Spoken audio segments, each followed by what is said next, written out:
Hello, everybody, and here we have a problem out of the book. I sent you all an email and suggested you try it, but we have the easiest place to start is with the hept-1 ion up here on the top. And when we look at what happens, it's reacted with reagent F to form A, and then A reacts with J and acid to form this. When you think about one heptine and looking down here at what we get underneath after it reacts with J, we have the 7-carbon chain with a OH on carbon 2 and a phenyl on carbon 2.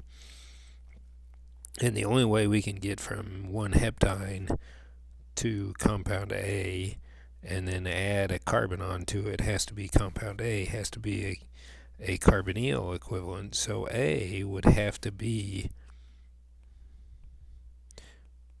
the structure of 2-heptanone. So J would have to be phenylmagnesium bromide.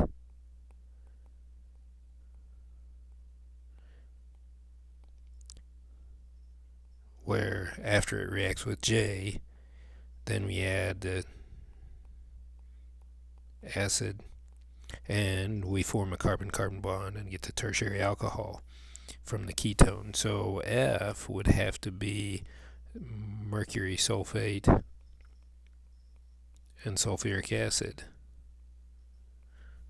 to form the ketone.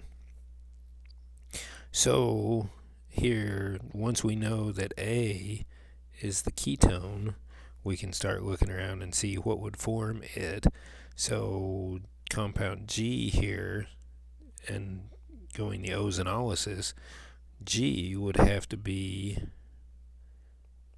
just a carbon-carbon double bond up there, or it could be, if you got really creative, it could be the exact same thing over there on the other side, but I'd bet your book is looking for that.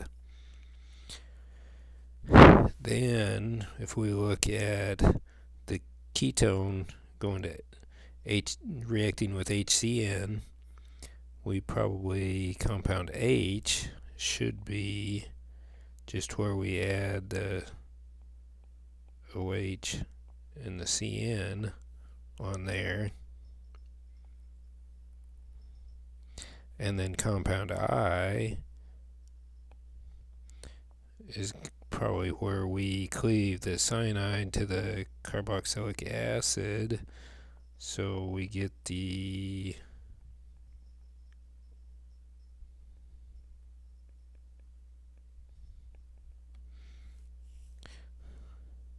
alpha hydroxy carboxylic acid.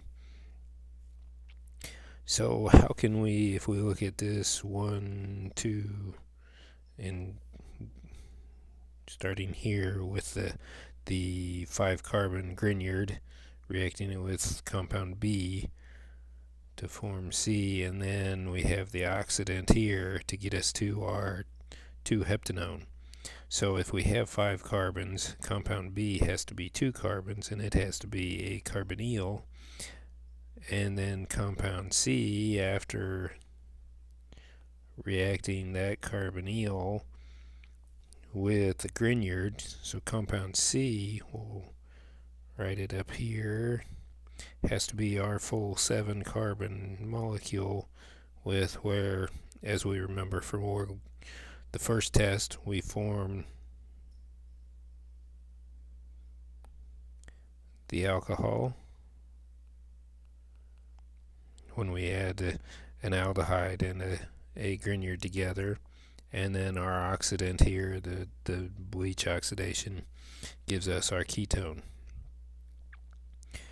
So then E, we have the dimethyl cuprate, so we're adding 2, so E would have to be the acid chloride, where we add 1 carbon on to get to A, so E would have to be the 6-carbon, 2, 3, 4, 5, 6-carbon acid chloride,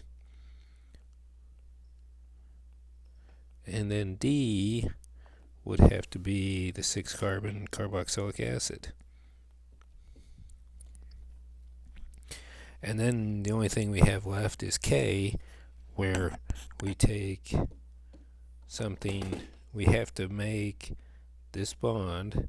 So we're going to have to, K would have to be where we have a protecting group for the ketone, and then the Grignard, so that we add it to the carbonyl. So K would have to be that. If you have any questions as you're looking this over, feel free to send me an email.